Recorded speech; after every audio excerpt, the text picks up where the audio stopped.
Сәлем достар. Мен бүгін баламның рецепті бойынша ішек қарнына манты дайындадым. Және де алдыңғы рецепт бойынша мен қамыр бастырып қойдым. Яғни қамырымды тындырып қойдым. Және де өзіме қажетті заттарым дайындап алдым. Маған ішек қарын, жуа, картоп, бұрыш қажет. Және де осы ішек қарынды кішкенелеп турап алдым. Одан соң картопымды майдалап көбіктеп турайтын боламын. Достар, видеоны соңына дейін қараңыздар. Картопты турап алған соң жуамды жіңішкелеп көбіктеп турайтын боламын. Барлығын жақсылап турап аламын да араластырамын.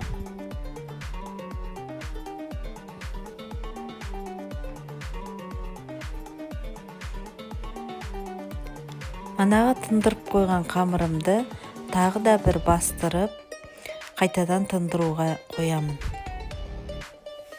Достар, видеоны соңына дейін қараңыздар. Және де лайк басып, менің каналыма тіркеліп пікір қалдыруды ұмытпаңыздар. Турап алған картоп, ішек қарын, жуаны, бұрыш, тұз қосып араластырып аламын. Одан соң қамырымды 3 бөлікке бөліп жаямын.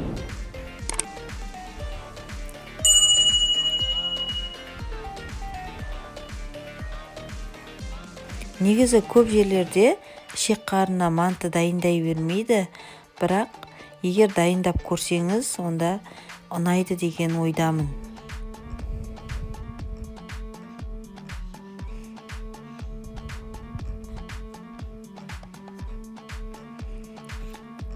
Қамырымызды әдемілеп, жұқалап, жаяп алатын боламыз.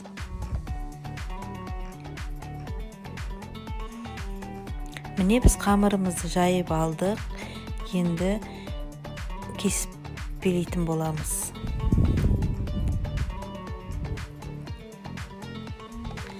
Мантыны өздеріңіздің ыңғайыңызға қарай кеспелейсіздер. Бірақ мен көбінесе көлемін кішкенеде емес, үлкенде емес, орташа етіп кесемін.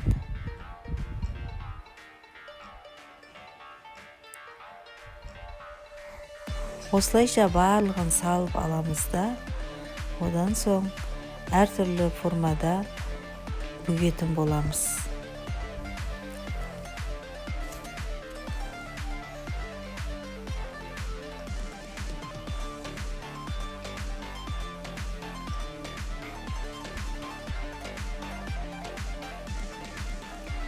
Менің балам осы ішек қарнына жасалынатын мантыны өте жақсы көреді.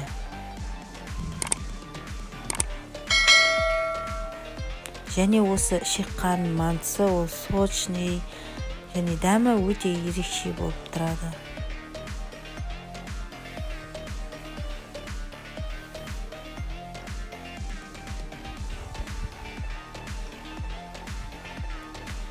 Осылайша 2-3 түрлі формада мен мантыны бүгіп алдым.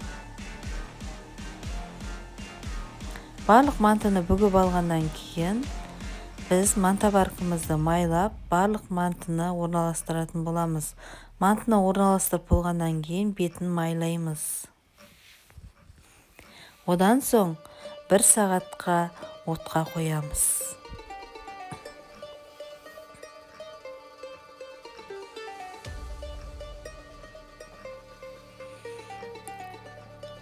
Одан соң мен мантының бетіне подливкасын дайындайтын боламын. Оған мен жуа мен сәбізді алдым. Жуаны турап алдым да, енді сәбізімді теркадан өткіземін.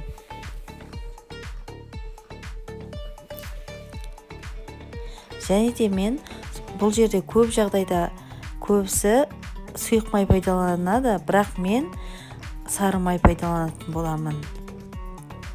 Қызып тұрған табамызға сары майымызды салып ертеміз. Егер де подливкасын сары маймен пайдаланатын болсаңыздар, онда дәмі өте ерекше дәмді болады.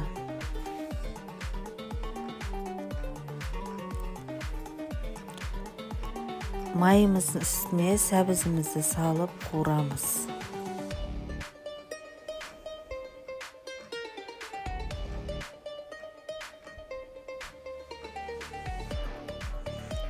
сәбізіміз аздап қуырылғаннан кейін жуасын салып екеуін қуырып алатын боламыз.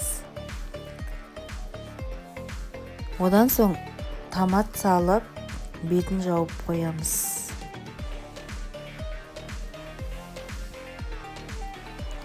Мінекей біздің подливкамыз тез арада дайын болды.